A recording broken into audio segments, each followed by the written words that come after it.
Whether we wanted it or not, we've stepped into a war with a cabal on Mars. Hey YouTube, I'm Lucky and welcome to another episode of Destiny Drama, the most trusted news source when it comes to drama within the Destiny community because no one else wants to make videos about this shit.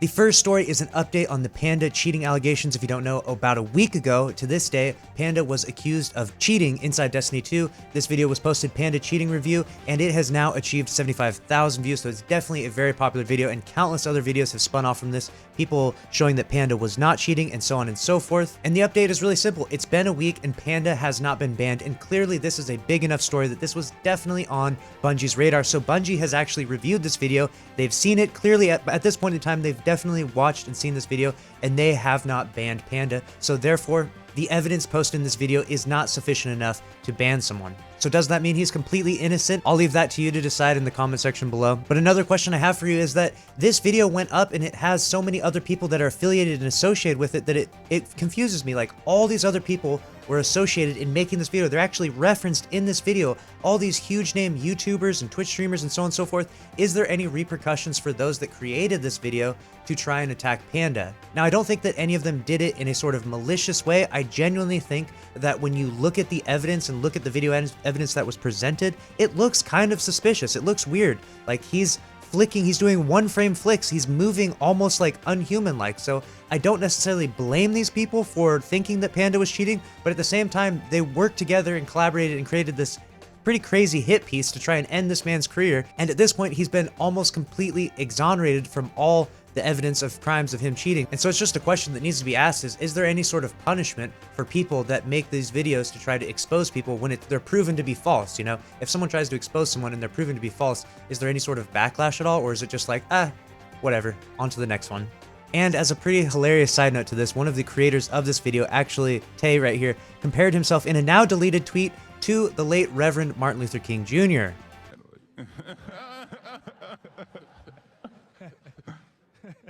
Essentially equating himself, a person who created a video exposing a cheater in Destiny 2, to Martin Luther King Jr. And in other news, a smaller Destiny clan named Team Who Dares had a huge falling out. Countless people tweeting out saying that they're leaving the clan and that they were trying to leave on good terms. And I DM'd one of these members asking them what is going on, why are so many people leaving? And the accusation is this, that one of the owners of the clan was actually found to have used a racist word in the past, and so therefore none of them wanted to be associated with the clan from then on, which is good because there's definitely no room for racism in the world today, especially not in 2020. And in other news, Joe Rogan versus the entire gaming community. This clip just surfaced from the JRE podcast where Joe Rogan talks about gaming. And video games are a real problem. They're a real problem. You know why? Because they're fucking fun. Addictive. And you don't, yeah, well, I have a real problem with them.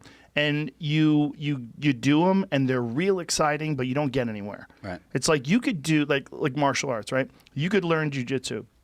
You get obsessed by jiu-jitsu, and then 3 years later, you're like an elite jiu-jitsu athlete. You're entering in competitions. You're a purple belt. You're moving up. Yeah, you're doing well. Right. You're thinking like, I might be able to open my own school one day. You got confidence. Yeah, if I have 100 students and those 100 students are paying me X amount of dollars per month, I can make a living. Holy shit, I can have this would be amazing. And then you see your jiu-jitsu school, and your jiu-jitsu instructor has all these students and drives a Mercedes, and he's got a nice family, and like, that's the future. This way you're doing something exciting and fun, and you don't.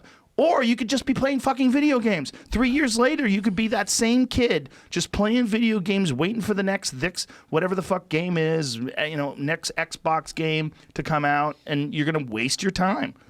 Which is a super spicy hot take, and I couldn't resist commenting on this because if you don't know, I myself was a jiu-jitsu teacher before I got into doing YouTube and Twitch. Yes, I actually have, I'll show right here, I've got my blue belt, my purple belt, and my brown belt in 10th Planet Jiu-Jitsu. And in fact, one second, this right here is a championship belt that I won from a jiu-jitsu tournament in the advanced bracket. And I can tell you right now that both worlds jiu-jitsu and video gaming are extremely rewarding and fulfilling worlds, and that it's definitely not a waste of time to be playing video games. Obviously, if you're just playing and binge playing, that is a complete waste of time. The same thing with jiu-jitsu. If you were to just show up to the gym and just roll around and not really do anything else, you have a poor diet and you don't really work on getting better at training in jiu-jitsu, there's no point in going to the gym all the time. You could go there and completely waste your time in the same way that you can completely waste your time day after day, month after month, year after year in gaming.